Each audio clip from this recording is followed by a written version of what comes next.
les trois témoins qui ont bien voulu nous rejoindre pour réagir à ce qui se dira, mais aussi à la question posée, qui est celle de la construction d'un espace critique en Europe, construction forcément problématique, on l'a vu. On ne résume pas tout ce qui s'est dit dans la journée, mais le constat a été assez largement partagé de la contraction de l'espace critique, même quand il y a dilatation de la sphère de circulation culturelle, même quand il y a un intérêt pour l'information culturelle, le travail d'approfondissement critique vient à manquer, et même le travail d'information court dans la presse n'est pas toujours fait avec la même attention qu'il y a quelques années, en tout cas pas autant que les spectacles le mériteraient. Alors, on est ici avec, je la représente de nouveau, puisque elle était là déjà ce matin, Fanny Bouquerel. Alors, elle a plusieurs cordes à son arc, mais elle intervient notamment dans une association qui s'appelle Amouni et qui partage ses lieux et sa vie entre Paris et Palerme, en Sicile. Et elle accompagne également, comme je pense chargée de production et de diffusion, la compagnie des Madante, que vous avez vu souvent sur les scènes françaises. Mais elle est aussi quelqu'un qui raisonne et travaille de façon universitaire sur les échanges culturels et notamment théâtraux autour de la Méditerranée, et ça l'amène assez naturellement à intervenir et enseigner aux côtés d'Anne-Marie Autissier et de quelques autres à l'Institut d'études européennes de l'Université Paris 8 Saint-Denis, qui est notre partenaire dans toute cette affaire. Vous connaissez sans doute David Lescaut, peut-être davantage comme auteur et comme metteur en scène. Il a créé sa propre compagnie qui a souvent été en avance sur un travail collectif, ou en tout cas qui a assez tôt revendiqué ce travail d'association entre artistes. Son chemin se poursuit parfois de façon plus solitaire, mais toujours pour retrouver au moment du travail de plateau des complices de mise en scène et d'interprétation aussi bien théâtrale que musicale. Par ailleurs, c'est mon confrère ou collègue, je ne sais pas comment il faut dire, à l'Université Paris-Ouest Nanterre, où il est maître de conférence en études théâtrales.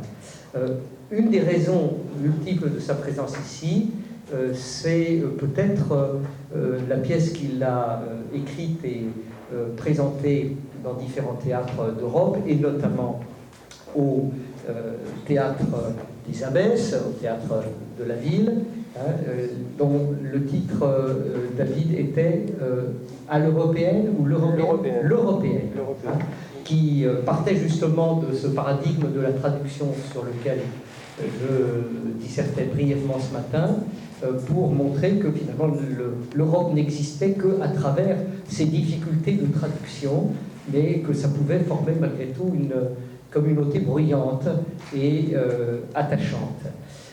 Pour ce qui est de René Solis, eh bien c'est un homme libre, voilà tout ce que je peux dire pour le moment, puisqu'il a choisi, après, comme d'autres personnes qui sont passées par cette salle aujourd'hui, après des années de papier éclairant dans Libération, de quitter le journal pour d'autres aventures, notamment sans doute de l'écriture sur la toile.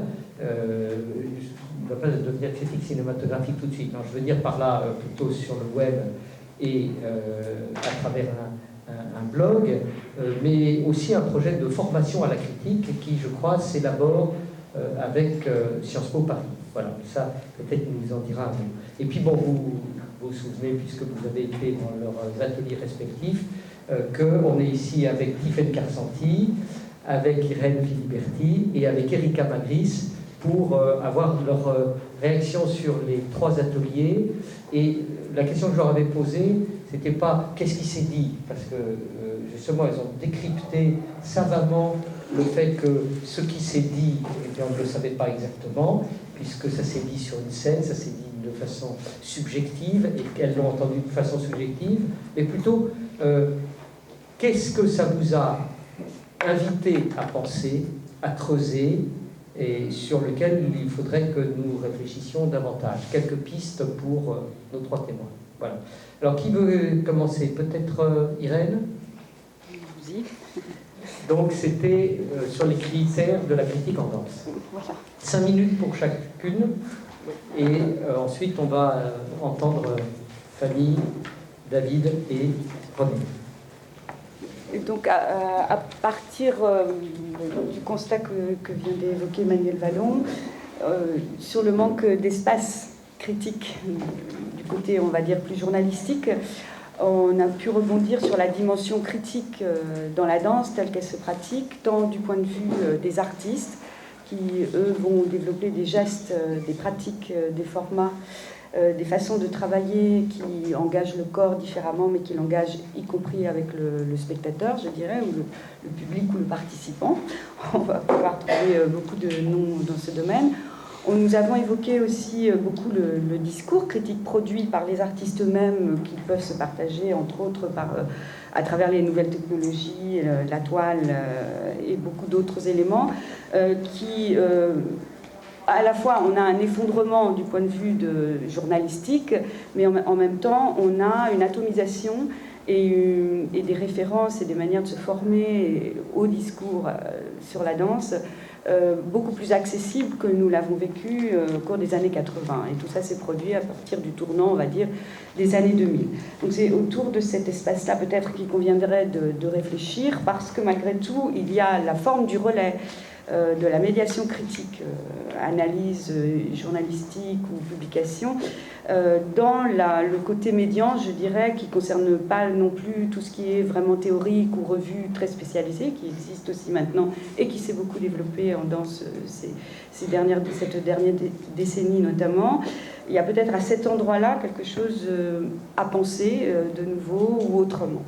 Nous avons eu aussi le retour donc, de la jeune chorégraphe grecque qui était avec nous, qui, elle, déplore un peu que les lieux, à partir de la question de la mise en crise de la représentation revendiquée dans l'histoire de la danse, revendiquée dans le geste des artistes du chant chorégraphique, pardon pour les gros mots, mais c'est un peu comment on essaie de le redéfinir, en tout cas au plus juste de ce qui est... travaillé, on va dire, par ce champ-là, qui pense qu'il y a vraiment trop de médiation en direction du consumérisme et de la communication par rapport au discours produit, dont les lieux se font le relais, et qu'il vaudrait mieux essayer de trouver d'autres formes pour pouvoir continuer ce discours ensemble aux différentes échelles et statuts qui sont ceux de notre quotidien aujourd'hui. Du point de vue public, je pense qu'il y a de l'intérêt à cela, mais aussi beaucoup plus de difficultés sans doute à trouver, à s'orienter à la fois dans la profusion des éléments donnés, mais moins du côté de la production d'articles critiques et de réflexion. Voilà. Donc il y a sans doute un vide constaté à cet endroit-là, je pense, sur lequel il faudrait retravailler. Je pense que j'ai dû occuper les minutes si je ne dois pas répercuter. Et s'il y avait, vous, Irène, une question qui vous est apparue plus crue qu'auparavant, avant cette journée, cette atelier? Ce qui, moi, m'a un petit peu déçue en tant que, malgré tout, critique, même si je n'écris plus dans la presse non plus, j'ai essayé un petit peu de lancer la conversation davantage sur le rapport aux mots et au discours, et aux formes d'écriture, telles qu'il avait été évoqué aussi dans la phase introductive avec toutes les personnes réunies tout à l'heure, avant de commencer ces ateliers, notamment Jean-Pierre Leonardini, c'est que l'espace littéraire ou la notion de champ d'écriture, qui pour moi est très très large et très passionnante à investir en termes d'écriture, par les consoeurs et confrères qui étaient auprès de moi n'a pas été beaucoup repris dans la conversation. Ça, c'est un peu mon regret, parce que je crois qu'il y a aussi à cet endroit-là une particularité donnée par la dimension du geste, du rapport au corps, un autre type d'espace pour investir l'écriture qui m'intéresse beaucoup personnellement et qui n'a pas été ressaisi. Voilà.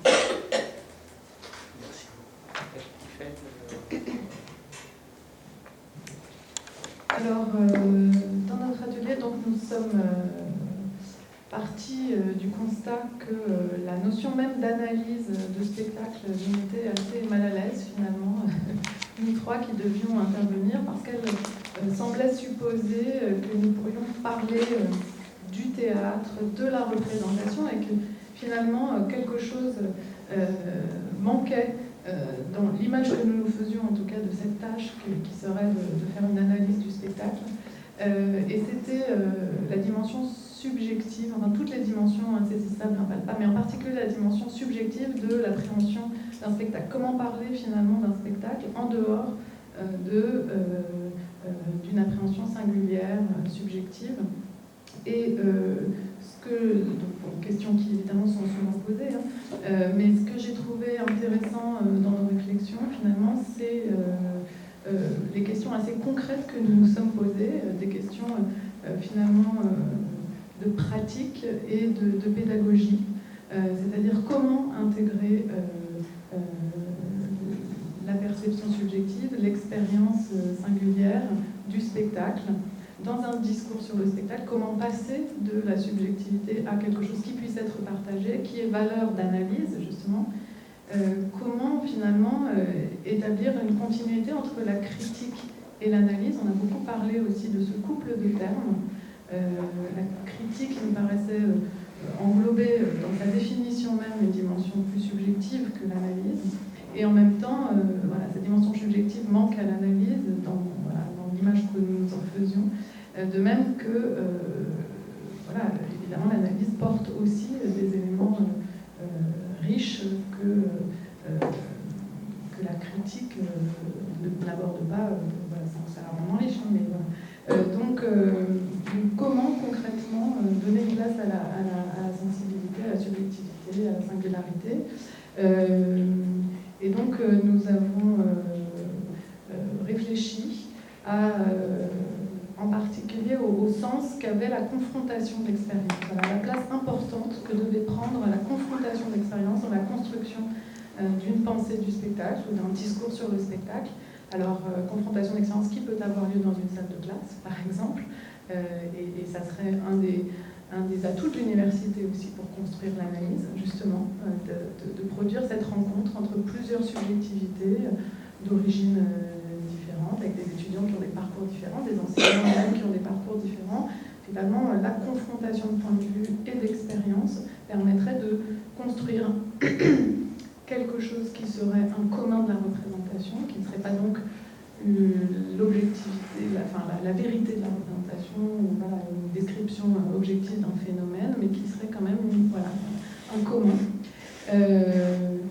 Et puis voilà, on a évoqué aussi d'autres types d'expériences, et Alexandra en particulier qui a parlé de cette expérience de critique en dialogue sur un mode maïeutique, pour reprendre l'expression qu'a utilisée Emmanuel en l'entendant, c'est-à-dire deux critiques qui verraient les mêmes spectacles, en l'occurrence c'était une expérience réelle, qui ont vu les mêmes spectacles et qui ont écrit, n'ont pas parlé des spectacles, mais ont écrit des critiques en dialogue, révélant donc par la confrontation de leur point de vue autre chose que peut-être ce qu'ils auraient dit spontanément.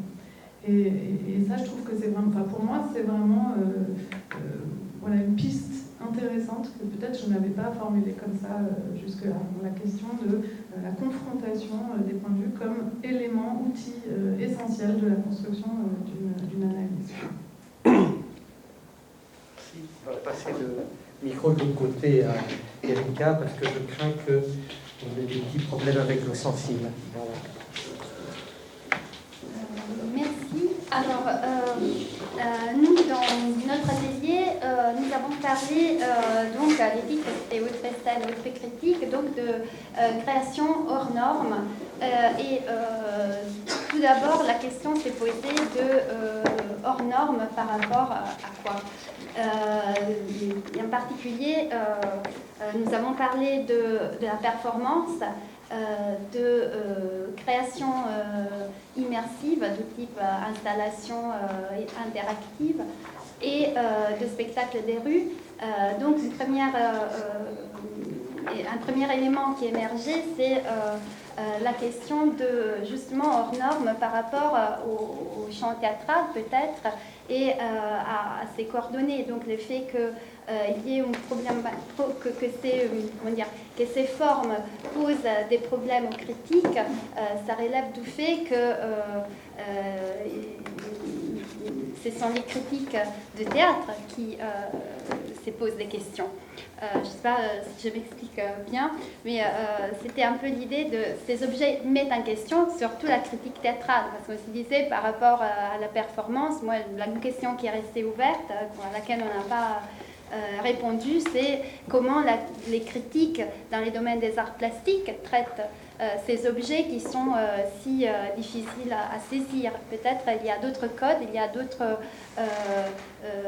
coordonnées qui permettent de les faire sans se poser ces problèmes. Donc il y a les problèmes de hors normes, c'est-à-dire que dans le champ théâtral entre de plus en plus d'objets problématiques pour les théâtres qui remettent en question la fonction critique et qui peut-être, et j'ai rebondi un peu avec ce qu'a dit Tiffaine, change aussi notre regard par rapport au spectacle des théâtres proprement parlé, qui rentre plutôt dans la norme. Et je m'explique. Avec la performance et donc les installations interactives, mais aussi les spectacles des rues, nous avons abordé la question de comment traiter, comment saisir l'action, comment décrire et surtout comment prendre une distance critique par rapport à une action qu'elle soit faite par quelqu'un d'autre ou faite à la première personne par les spectateurs et donc de comment se positionner par rapport à des objets qui se transforment plutôt en expérience. Et donc il y a cette question de la subjectivité, c'est-à-dire si une création devient principalement une expérience vécue à la première personne, comment les critiques se placent, comment il doit acquérir la capacité à assumer sa subjectivité. Donc j'ai rebondi justement sur ce que tu disais tout à l'heure, et l'assumer dans son discours, parce que sinon c'est les risques, comment, avec quelle légitimité on peut décrire dans certaines critiques les spectateurs d'une expérience très subjective. Comment on peut parler du spectateur, de sa réaction, de sa position, du moment qu'on a fait simplement une expérience personnelle et qu'on raconte quelque chose de personnel. Donc il y a cette question du jeu, du moi, du critique. Et on a aussi eu un moment de discussion, et là aussi la question est restée ouverte, donc je vous la pose aussi, sur ces termes de critique que vous avez soulevés. Ici, nous avons beaucoup parlé du critique. Mais est-ce qu'aujourd'hui encore, on peut parler de cette fonction unique, idéale, justement au moment où les critiques n'est plus simplement les critiques de la presse, mais où il y a en même temps cette prolifération de formes critiques variées et en même temps une sectorisation, parce que c'est ça, je pense, les risques du web aussi. Je voulais dire, c'est formidable la possibilité que nous avons de nous exprimer, de créer aussi de nouvelles formes critiques. Le problème, c'est qui est le public, qui va lire, qui est le lecteur de ces critiques. Et donc, ça risque de se renfermer sur un public de spécialistes, des gens passionnés, et on perd ses contacts avec tout le monde. et dont on parlait tout à l'heure, et aussi donc cette question des clivages qui peuvent se créer, clivages générationnels, clivages culturels entre les artistes, les publics et les critiques dans leur multiplicité. Une dernière chose qu'on a évoquée à peine et qui est liée à ces questions, c'est la question de la critique collaborative. Justement, comment assumer ces changements du point de vue critique que les objets eux-mêmes nous imposent, comment relever ces défis aussi en imaginant de modèles critiques différents où il n'y aurait plus seulement un point de vue, mais une confrontation de plusieurs points de vue différents qui assument leur subjectivité, comme tu le disais.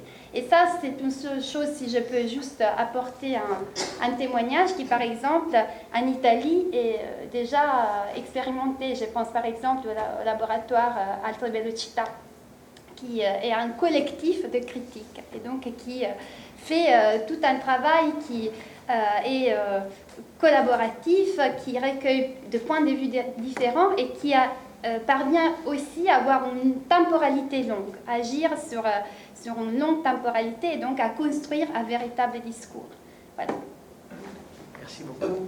Je pense que le plus logique, c'est qu'on donne d'abord la parole à Fanny Bourrel, parce que comme elle a entendu une bonne partie de ce qui s'est dit, ça nourrira encore plus René Solis et David Lescaut au moment de réagir. En tout cas, ce que je retiens de très intéressant, c'est que vous avez toutes les trois insisté sur la nécessité de mettre en perspective, mais aussi en dialogue, différentes formes de critique et donc différents points de vue subjectifs, et que d'une certaine manière, même si on en déplore parfois la mauvaise qualité individuellement de chaque article, c'est ce qui se réalise un petit peu sur le web, dans la mesure où beaucoup de spectateurs qui sont à la recherche d'un éclairage sur un spectacle qu'ils ont vu vont eux-mêmes constituer, non pas un laboratoire collaboratif, mais au moins un florilège des critiques sur le sujet, alors que auparavant, il disait peut-être une très bonne critique ou une très mauvaise critique, selon le journal auquel ils étaient abonnés, et c'était le point de vue qui formait l'opinion dans une certaine mesure. Donc il y a une autre négociation des points de vue qui s'effectue. Mais Fanny a peut-être encore des choses à nous dire là-dessus, peut-être en une petite dizaine de minutes. Merci. Tout d'abord, merci pour l'invitation aujourd'hui à cette journée. Alors, je suis repartie en fait du questionnement de départ, c'est-à-dire comment la critique pourrait contribuer à la construction de l'Europe. Et j'ai repensé au mot de Edgar Morin, qui a écrit un ouvrage qui s'appelle « Penser l'Europe », et qui dit que l'Europe est à concevoir comme un complexe de ce qui est tissé ensemble, dont le propre est d'assembler sans confondre les plus grandes diversités et d'associer les contraires de façon non séparable. Ce qui implique donc de prendre en compte la division et l'antagonisme. Dans ce sens-là, la constitution de l'Europe serait une démarche critique, il me semble. Donc aujourd'hui, nous avons parlé de différentes fonctions de la critique, tout d'abord comme jugement esthétique, mais aussi comme prise de distance par rapport à une pratique, confrontation. Les mots confrontation, échange sont revenus très souvent. Et dans la table ronde de cet après-midi, en début d'après-midi, c'était aussi, je crois, une pratique qui encourage à une prise de position et qui, en ce sens, contribue à un positionnement aussi politique, comme a suggéré Diane Scott en particulier. Alors, moi, personnellement, dans ma pratique professionnelle, donc outre l'enseignement effectivement que je donne à l'Institut d'études européennes, je m'occupe plus donc de questions culturelles que de questions directement esthétiques. Et il me semble qu'il peut être aussi intéressant de prendre un pas, enfin de revenir un petit peu en arrière par rapport à l'œuvre et de s'attarder sur les dispositifs, les politiques et les pratiques des professionnels de la culture qui ont aussi une influence sur les œuvres finalement, et voir la manière dont tout ça interprète la fonction critique, ou pas d'ailleurs. Alors, on parle d'Europe, et puis moi j'avais envie aussi de parler un petit peu d'Union européenne. Et si, donc encore une fois, l'Europe est le résultat d'une démarche critique, on pourrait se demander que fait, par exemple, l'Union européenne pour la critique. Alors, a priori, elle ne fait pas grand-chose au départ. En tous les cas, pour la critique théâtrale, c'est sûr qu'elle n'y contribue pas beaucoup. Alors, il faut dire aussi que la compétence culturelle de l'Union européenne est assez limitée, mais c'est aussi, j'allais dire, le problème de cette fonction critique européenne est peut-être lié à une question c'est-à-dire qu'elle souffre aussi de légitimité. On parle beaucoup de problèmes démocratiques de l'Union européenne. Pourtant, malgré tout ça, il y a quand même des signes de dialogue et de confrontation. Et peut-être que l'Union européenne, par certaines actions, certains textes, certains dispositifs, essaie de mettre en place cette fonction critique, en tout cas de l'interpréter. J'allais dire, l'un des premiers signes, c'est peut-être un document qui s'appelle l'Agenda européen de la culture à l'ère de la mondialisation, c'était en 2007, où on parle de dialogue structuré. Donc j'aime beaucoup cette expression de dialogue structuré. C'est un peu compliqué, c'est un peu technique, mais en gros, c'était un effort donc, de la part de la Commission de se mettre en rapport, en regard, de se confronter avec les professionnels de la culture, puisque les fonctionnements sont tellement différents que le dialogue a toujours été très compliqué entre les administratifs, les bureaucrates et ceux qui s'occupent sur le terrain de la culture. L'Union européenne organise aussi toute une série de consultations extrêmement nombreuses pour tenter justement de renouer, j'allais dire, un dialogue ou de prendre en compte, d'intégrer des retours des citoyens. C'est vraiment des consultations auprès de tous. Donc vous êtes invités. Il y a en ce moment forcément une consultation à laquelle vous pouvez répondre pour intégrer, j'allais dire justement, la voix des Européens dans ces politiques. C'était aussi pour les dispositifs culturels. On note aussi l'omniprésence de la question des partenariats. L'Union européenne doit tout le temps nouer des partenariats avec tout le monde dans le cadre de toutes les politiques, donc je ne vais pas développer ça, mais c'est à mon avis un sujet qui pourrait être intéressant aussi à aborder. Je vous mentionne une toute dernière initiative dans le cadre du programme Europe créative qui s'appelle La Voix de la culture, qui me semble aussi assez, comme ça, qui peut être assez...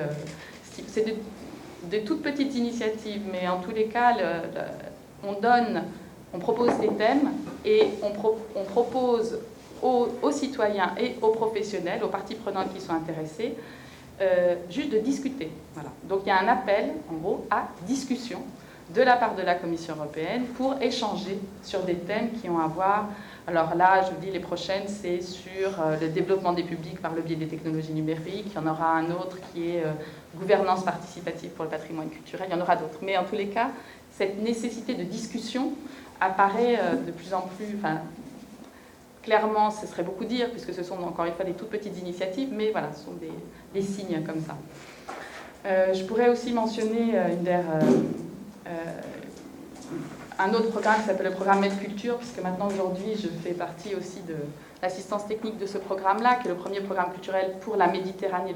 Là, on parle du sud de la Méditerranée, donc pas de l'Europe, mais de la Méditerranée, où on travaille sur les politiques culturelles dans le sud de la Méditerranée, où on travaille à la fois avec les autorités, c'est-à-dire les représentants institutionnels, et la société civile, en essayant de favoriser, encore une fois, le dialogue. Donc, je pense que là, encore une fois, si on essaie de mettre en place cette confrontation, qui n'est pas du tout évidente de manière générale, et encore en plus, j'allais dire, dans ces pays-là, il y a en tous les cas une densité d'échanges. Évidemment, l'Europe n'est pas une affaire seulement institutionnelle, elle est surtout construite par ses citoyens, par ses praticiens. Donc au niveau artistique, par exemple, on a parlé aujourd'hui lors de la table ronde sur Shakespeare, de la manière, enfin, les différentes manières dont on interprète Shakespeare, de la fécondité des différentes approches, des adaptations multiples à partir de ce matériau.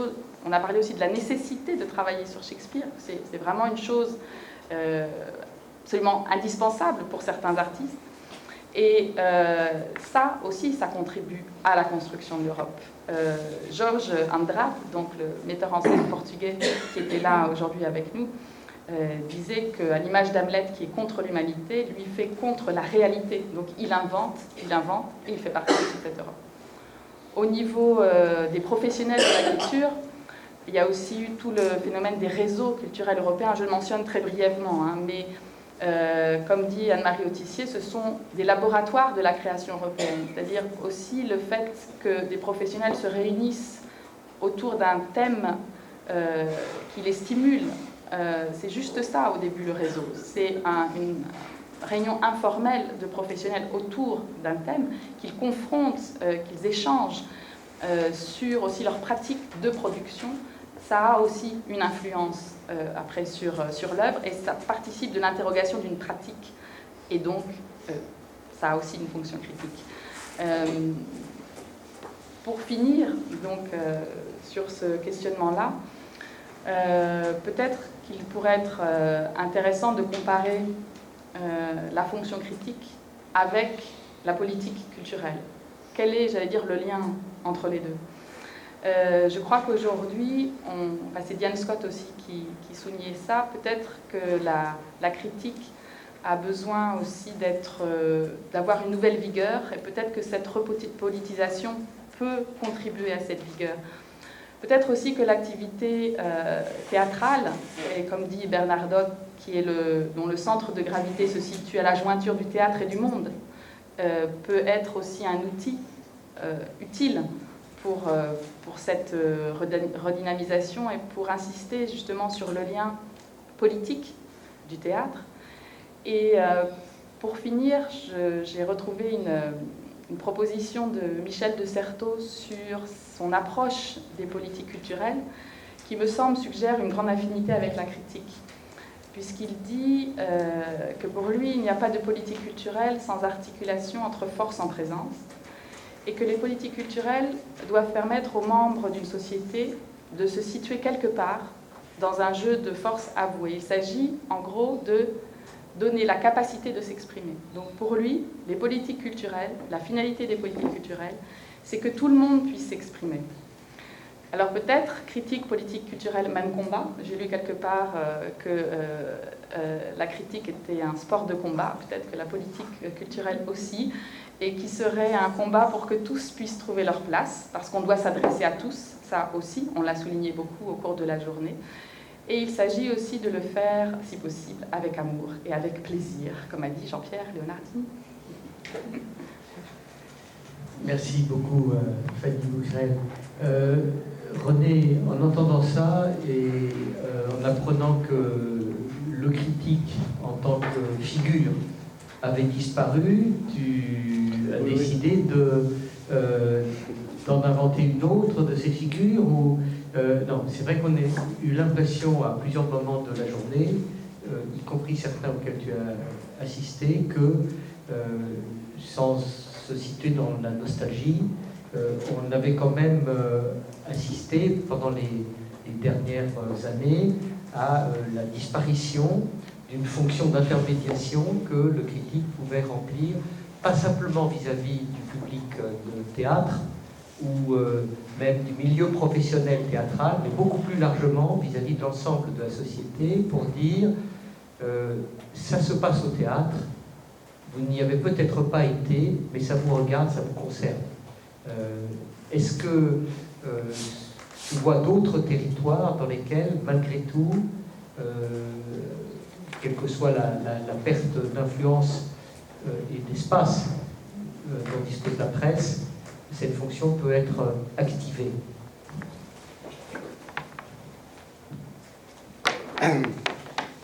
Je l'espère, évidemment, mais je pense que je voudrais quand même revenir sur cette histoire de restriction, d'effondrement, pas mal de choses qui ont été dites là-dessus aujourd'hui. Je crois que cette idée de givarisation, je ne sais pas si le mot a été utilisé, mais peut-être que l'espace critique se réduit, elle a un peu bon dos, c'est-à-dire que c'est un peu un arbre qui cache une forêt. Il y a quelque chose qui joue derrière cette fin de la critique, qui est tout simplement la fin du journal tel qu'on l'a connu.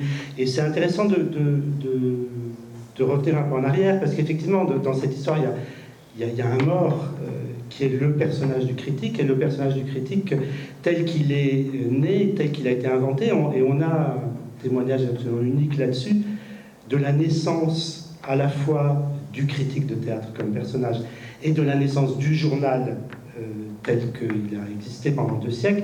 Et c'est en gros 1837, c'est Balzac, c'est les illusions perdues, et c'est la description très précise de cette naissance, qui est à la fois celle du théâtre moderne, avec la bataille d'Hernani, et qui est donc cette invention du critique de théâtre.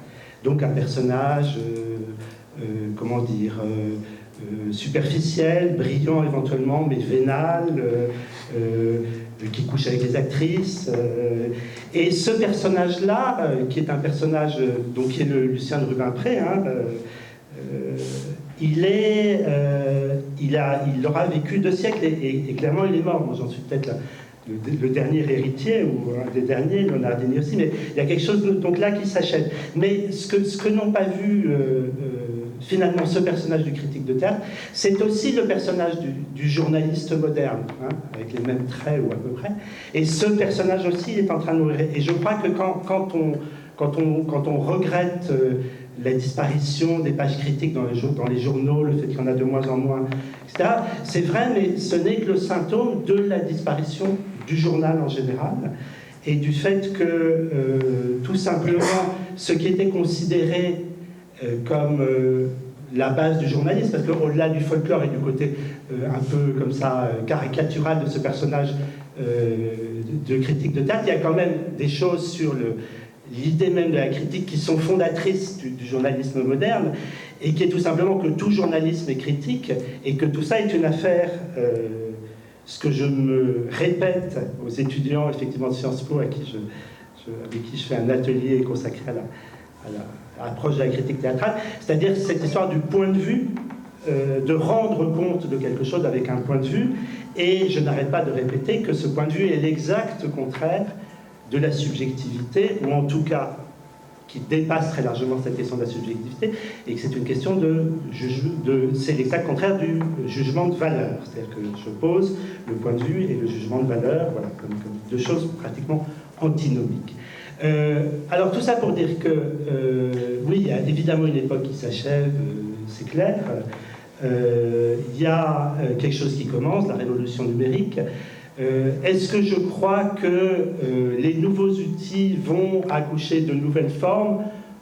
Sans doute, mais peut-être pas de la façon spectaculaire ou totalement novatrice que on croit. Je crois par exemple pas du tout à cette histoire de critique participative. Ça me paraît absurde. Et je ne crois pas du tout que l'engouement du net, c'est-à-dire cette espèce de formidable outil de démocratisation culturelle que constitue le net, la possibilité d'avoir une encyclopédie universelle, permanente, ouverte partout avec soi sur soi, et la possibilité d'échanger sans arrêt les informations qu'on en retire, cette espèce de monde ouvert permanent et d'exposition permanente, justement, non pas des points de vue mais des jugements de valeur, je ne crois pas que cela ait un avenir très viable. Je crois qu'on risque tous de devenir fous assez vite avec ça.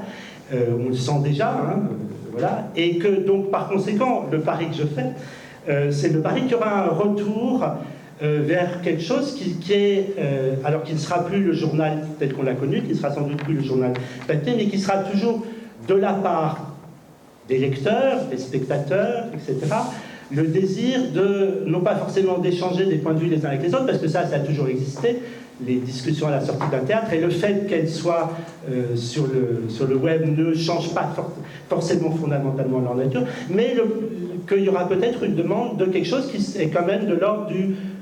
alors le mot spécialiste n'est pas forcément un très joli mot, mais en tout cas d'une compétence et d'une parole, d'une écriture, et très certainement d'une écriture dont là non plus j'ai entendu que Internet allait forcément changer la façon d'écrire. C'est vrai en partie, mais je ne suis pas sûr que ce soit un mouvement, que le bouleversement de l'écriture sera aussi important que celui qu'on croit, et que donc il y aura quelque chose, donc oui, un peu le pari que je fais, d'une demande de nouvelles critiques, un terme qui a déjà été utilisé en d'autres temps, et que cette nouvelle critique, elle reposera là aussi quand même sur des choses qui seront de l'ordre de la qualité d'écriture, de l'acuité du point de vue, c'est-à-dire sur des choses qui sont finalement très anciennes. Et que donc, c'est pour ça que je crois qu'on est dans une époque extrêmement compliquée, mais que, oui, je crois qu'il y aura une critique qui va perdurer, qui va se réinventer, et qui ne sera pas forcément cette critique démocratisée, qui est aussi, après tout, la résurgence d'un vieux fond populiste sur le fait qu'on n'aurait pas vraiment besoin de critique, puisque tout le monde pourrait l'être. Et ça, c'est un discours qu'on retrouve dans toute l'histoire du théâtre de façon récurrente. Voilà, donc c'est un peu tout ce que j'avais à dire pour le moment. La semaine prochaine commence un autre colloque universitaire, beaucoup plus solennel que le nôtre, sur Comédia, c'est-à-dire l'histoire d'une revue qui est devenue journal et qui a été consacrée à l'actualité de la scène française, essentiellement parisienne, pendant des décennies, qui est devenue Comédia illustrée, et puis qui a, d'une certaine façon, disparu avec son époque. Bon. Donc, on voit bien que certaines formes de critique, en effet, sont mortelles. En revanche, ce qui ne paraît pas imaginable, c'est qu'on puisse se passer de querelles. Et tu as évoqué rapidement la bataille d'Hernani, donc j'ai envie de demander à David Lescaut, puisqu'il en est déjà à un assez grand nombre d'œuvres et de spectacles qui ont connu leur fortune critique, s'il voit sur la scène française ou sur la scène européenne aujourd'hui des possibilités d'une véritable bataille, c'est-à-dire la possibilité d'un moment qui n'est pas destructeur, mais au contraire fondateur d'un point de vue, ce que René a appelé tout à l'heure un point de vue critique sur l'art, une vision qui peut-être est tranchée de façon radicale, mais pour exprimer d'abord un refus, un rejet de tout ce qui s'est rigidifié ou de tout ce qui s'est ranci dans le vieux théâtre, mais aussi pour frayer des voies à un théâtre encore à advenir. Voilà. Est-ce que c'est quelque chose, j'imagine que tu appelles de tes voeux, mais est-ce que ça peut se produire, et est-ce que ça peut se produire dans un espace qui est celui de l'Europe, puisque ce sont les mêmes spectacles qui circulent dans cet espace? J'aimerais bien, effectivement. Tu l'as bien pressenti. J'aimerais beaucoup que l'objet théâtral soit l'occasion de batailles, puisse cristalliser autour de lui des véritables querelles, comme celles qui ont marqué l'histoire du théâtre. Et d'ailleurs, la querelle peut-être artistique la plus célèbre, c'est une querelle de théâtre quand même, la bataille d'Hernani, qui est devenue. Donc ça, c'est quand même un signe que bon, il y a bien eu un moment où le théâtre cristallisait cette forme de rassemblement comme ça, commun, et pouvait susciter des querelles. Mais pour ça, il faudrait de nouveau que l'objet théâtral soit au centre du débat public, démocratique. Ce serait un petit peu angélique et optimiste que de l'affirmer, que de le dire. On voit bien même que sur les forums, etc., puisqu'on regarde la prolifération des moyens d'expression sur le net, regardez quand même le nombre de réactions sur les forums qui concernent un spectacle de théâtre, c'est quand même pas endémique. C'est pas des centaines et des centaines et des centaines de prises de parole, c'est rare quand même. Donc, ça pourrait être possible, mais c'est pas encore véritablement le cas. Tout à l'heure, vous avez parlé de division, du terme de division.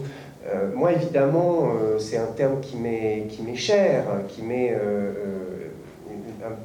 un objet théâtral. Bon, c'était le vœu de Brecht aussi, hein, que le spectacle de théâtre puisse diviser l'auditoire. Est-ce que véritablement ça divise? Moi, je dirais que ça oppose, mais ça oppose ceux qui sont pour et ceux qui ne viennent pas. C'est-à-dire que, et voir ceux qui empêchent ceux qui sont dans la salle de venir. C'est-à-dire que on ne peut pas parler de querelle, mais ces derniers temps, il y a eu plutôt des espèces de scandales, des faits de société extrêmement violents. Alors là, pour le coup, tout à coup, le théâtre se retrouvait au centre du débat public, on peut le dire. Les spectacles de Rodrigo Garcia, de Romeo Castellucci, bon, qui sont des artistes européens. Hein. Brett Belay aussi. Brett Belay, bien sûr, évidemment. Et quelques autres encore. Alors là, tout à coup, ce qui est bon là-dedans, ce qui est sain, ce qui est vivifiant quand même, c'est que là, on remet le spectacle de théâtre au centre du débat public.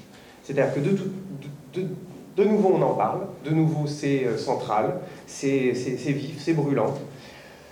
Ce qui est moins rassurant, c'est que ça exacerbe en fait des tensions qui empêchent tout dialogue, qui ne sont pas de l'ordre de la division, mais qui sont de l'ordre de la violence pure, de la brutalité. Et à tel point qu'on ne peut pas parler d'espace critique, puisque en général ceux qui sont opposés n'ont pas vu les objets et sont contre le fait qu'on puisse les voir. Donc là, on est plutôt de l'ordre de la censure, en fait, hein, au nom de positions, de convictions idéologiques. Alors, il faudrait trouver un espace médian, de nouveau refonder quelque chose qui soit de l'ordre du débat, de l'opposition. Moi, j'ai été parfois déçu ces derniers temps, en tant que sujet individuel, en voyant certains spectacles. Par exemple, au Festival d'Avignon, un très bon endroit pour rassembler tout le monde, et puis pour faire le point, et puis là où les critiques peuvent se parler, d'ailleurs je pense qu'ils le font, évidemment, on discute, et même en tant qu'artiste, on peut discuter avec les critiques du spectacle d'un tiers, etc. Bon, c'est un endroit où c'est bien de le faire, et on le fait. Mais par exemple, alors, c'était pas exactement un spectacle européen, mais c'était un spectacle chilien. Mais on peut en parler quand même. C'était Tratando de hacer una obra que cambie el mundo, qui présentait vraiment donc une troupe qu'on avait vue, déjà qu'on a vue après ici au Théâtre de la Ville, et qui avait déjà présenté un autre spectacle, troupe très talentueuse, avec des acteurs d'une énergie folle, etc., mais qui présentait une lecture de l'histoire du Chili qui personnellement m'a énormément choqué. C'était un autre spectacle, c'était l'Imaginación del Futuro. Alors celui-là, c'était... Ah oui. Alors, Tratando de hacer una obra, c'est celui d'avant. Alors celui-là, c'est La Imaginación del Futuro. Voilà. Je me suis un peu... Mais alors, dans La Imaginación del Futuro, il y avait une vision, en gros, qui disait que c'était un peu à cause de Allende qu'il y avait eu Pinochet. Voilà. C'était quand même ça, hein, le discours. Oui, voilà. On est d'accord. J'avoue que j'étais très choqué. Très choqué, tout à coup on fasse litière comme ça de cet épisode de l'histoire du Chili. Je n'ai pas trouvé de prise de position, d'indignation, ou au contraire de débat, enfin, ou de défense, à la hauteur de ce que j'aurais pu espérer dans la presse. Il n'y en a pas eu tant que ça quand même, des prises de position. C'était pas... c'était pas aussi... on louait parfois l'énergie des acteurs, leur talent, ou l'émotion qui pouvait se dégager du spectacle, mais sur le plan politique, il y avait quand même là quelque chose. Je veux dire, qu'est-ce qu'on aurait dit si un spectacle était arrivé en disant « Bon, excusez-nous, mais c'est quand même à cause de... Regardez, si on suit de fil en aiguille les choses, c'est à cause de Jean Moulin qu'il y a eu Le Pen, quoi. » C'est ce que j'ai écrit. Ouais, c'est ça, c'est toi. Donc là, on est d'accord. Mais bon, aujourd'hui, on est assez d'accord. Voilà. Non, mais je pense que ça aurait suscité un tollé complètement, je dirais, inimaginable. Enfin, j'espère, mais j'en suis même pas sûr, à vrai dire. C'est ça qui est un tout petit peu inquiétant. Voilà. Alors effectivement, j'aspire à cet espace qui puisse refonder comme ça un débat, une division qui ne soit pas de l'ordre de la violence, mais qui soit de l'ordre de l'affrontement symbolique. Parce que je crois beaucoup quand même à cette possibilité oui, c'est un sport de combat, c'est un sport, c'est-à-dire que c'est quelque chose de symbolique, c'est-à-dire c'est un jeu quand même, tout ça. Ça peut mobiliser des choses très graves, mais pour un temps, on les suspend et on continue à se situer dans un espace symbolique où on n'est pas d'accord et on peut s'affronter, mais s'affronter symboliquement, sans se mettre des coups, sans se verser de l'huile bouillante du haut des remparts. C'est vraiment ce qui a eu lieu au-delà de la ville, etc., etc. Et pour finir là-dessus, je lance juste des pistes, j'espère pas être trop long, mais je ne suis pas un fanatique de l'immédiation. Voilà, je préfère la médiation. Je pense que des figures médiantes, des figures qui font l'intermédiaire entre la chose et le public, je crois qu'elles sont bonnes, je crois qu'elles sont indispensables. Je ne crois pas effectivement à 100 millions de critiques. Je ne pense pas que ce soit une bonne chose. Et ça me rappelle juste une chose, ça me rappelle ce fantasme aussi de la disparition du metteur en scène dans des formes de théâtre. Tout à coup on se dit, tiens, cette instance-là, finalement on n'en a pas vraiment besoin, on va faire nous-mêmes, on va se regarder nous-mêmes. C'est-à-dire qu'on va être à la fois à l'intérieur et à l'extérieur. Peut-être que là, le metteur en scène, pour moi, c'est une instance critique. Voilà, entre l'œuvre et le public. Quelle que soit l'œuvre, il a cette position. Et peut-être que le critique, c'est aussi, finalement, aussi un peu le metteur en scène de la relation entre un objet théâtral, artistique et une opinion, et l'opinion publique. C'est peut-être aussi de ça qu'il est l'auteur, le critique, dans le meilleur des cas. Donc, voilà, je rapprocherai un peu de manière un peu hasardeuse les choses, mais cette histoire de suppression des instances médiatrice comme ça, j'en suis pas fan, quoi. Voilà. Merci beaucoup.